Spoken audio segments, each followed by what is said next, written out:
There is a remarkable picture. It was taken in 1936, and a ship had been constructed, and it was being dedicated by Adolf Hitler. In this picture, you can see in the full version of it, hundreds of workers, or in a more closely cropped one, a bunch of workers, and they're all giving the Nazi salute except one man who is standing there with his arms folded across his chest, deliberately not giving it.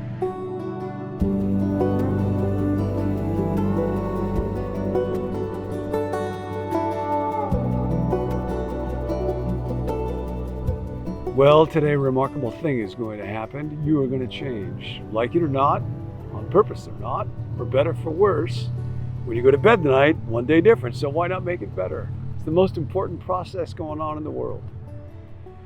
And the character strength I want to talk to you about today is the quality of judgment or discernment.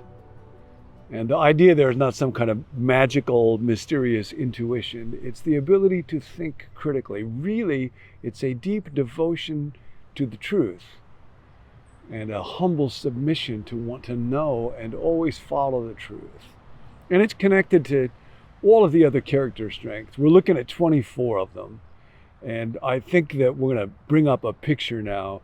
When they were actually developed, they were lumped under 6 primary virtues. Courage is one, knowledge, and this one, discernment, is under that knowledge virtue, that knowledge banner.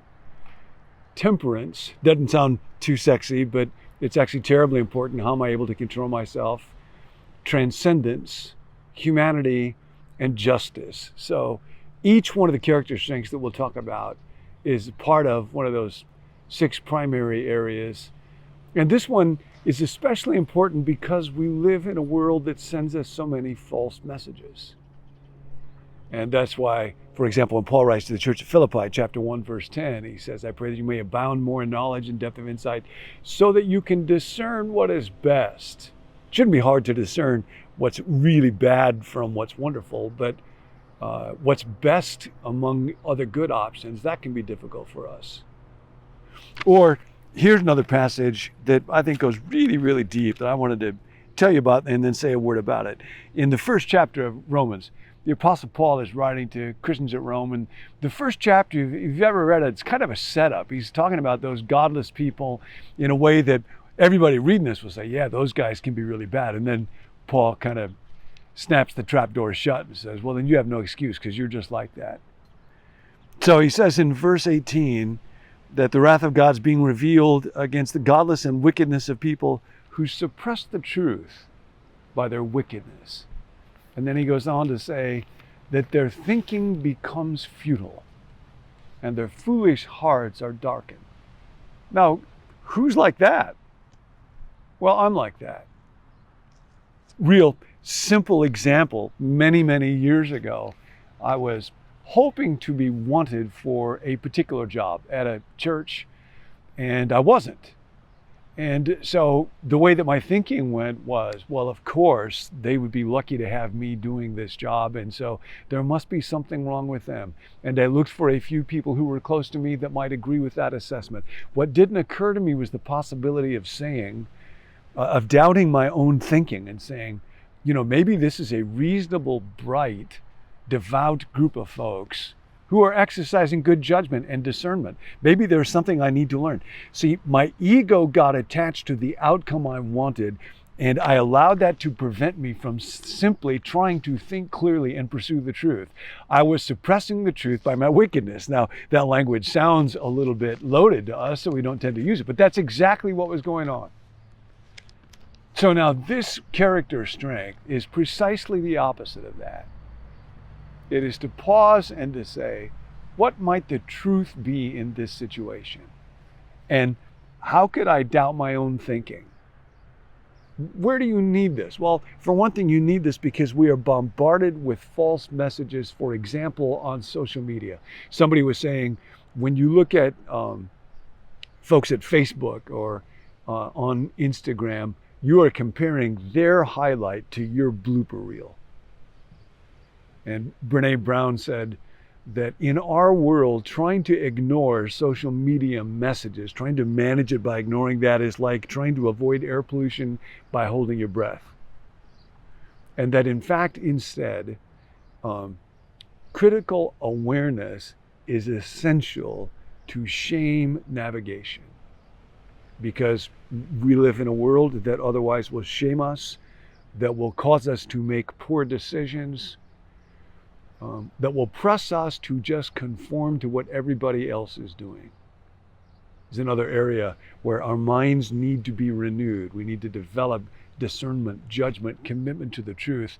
Because otherwise, Paul says in the old Phillips translation of Romans 12, verses 1 and 2, don't let the world squeeze you into its mold. Don't be conformed to this world. And discernment, critical judgment, is that which allows me to step back and say, do I really just want to be like everybody else is?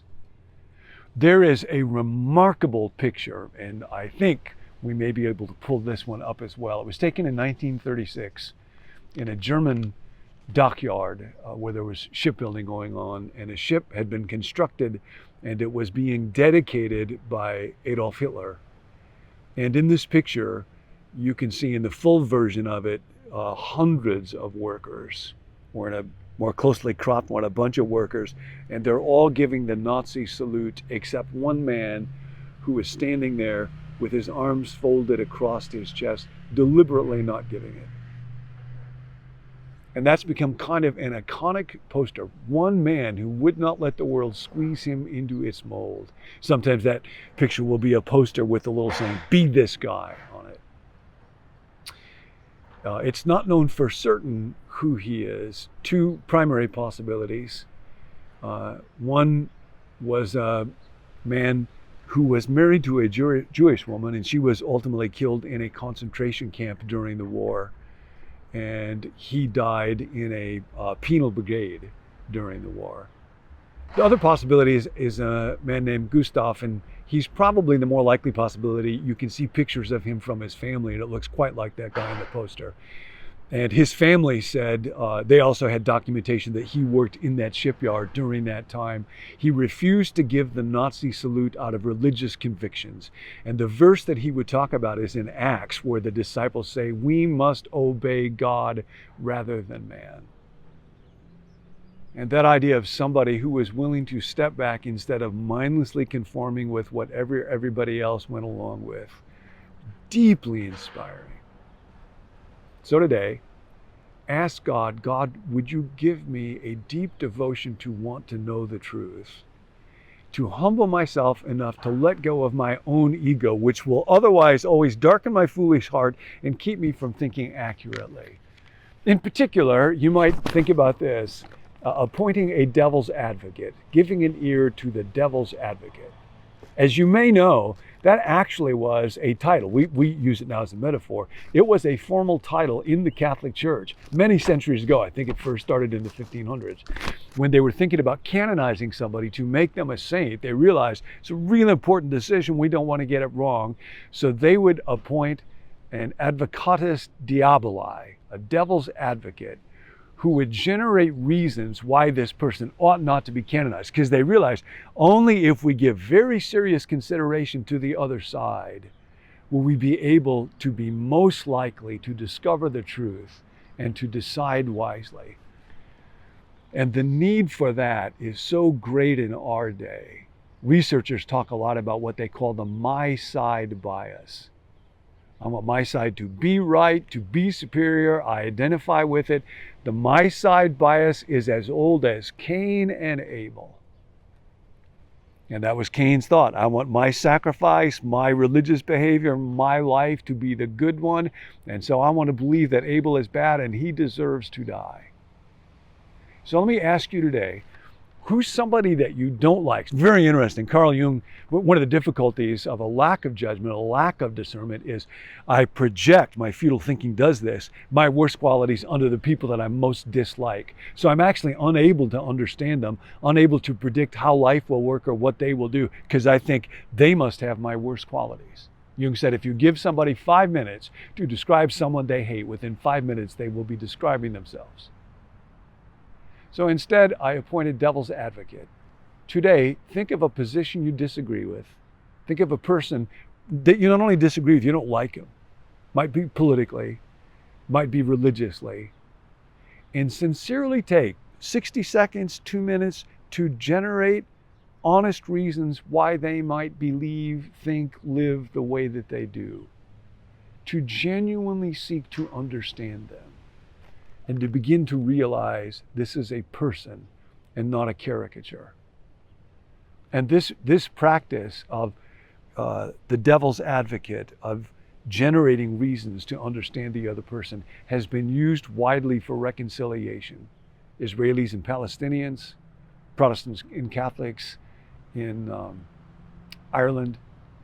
And it's very striking that nobody ever mastered this more than Jesus. And one of his most prominent characteristics is that people who other religious leaders would dismiss, stereotype, caricature, and exclude, Jesus was like a magnet. This tax collector, that prostitute, this Canaanite woman, that despised Roman centurion, this multiple married and divorced Samaritan woman at the well. Jesus was like, I get you. I get you. So today, it's Devil's Advocate Day. It's Judgment Day. I seek to put my own ego, my own attachment. I got to be the one. I got to be right. My side.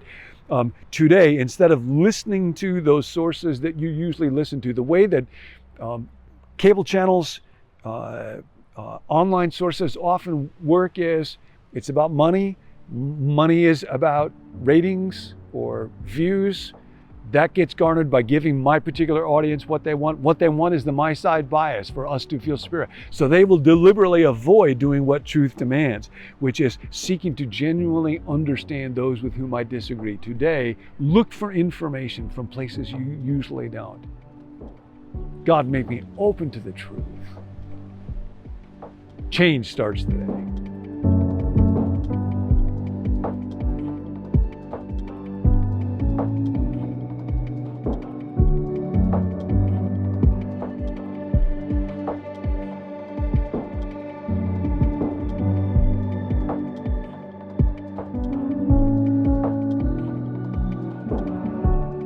Hey, I'm Tim. Thanks for joining us. Before you leave, you can subscribe to this channel or like this video or comment on the video. We love to read those comments. We read them every day, so we'd love to hear from you there. If you'd like to receive the emails that go along with each video, you can let us know at becomenew.com/subscribe. Or if you have a prayer request, we would love to